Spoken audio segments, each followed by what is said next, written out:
रोरो परेशान था।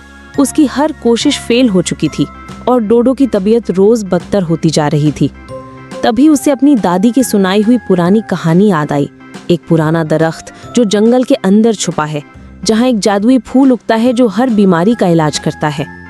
बिना वक्त जाया किए रोरो निकल पड़ा।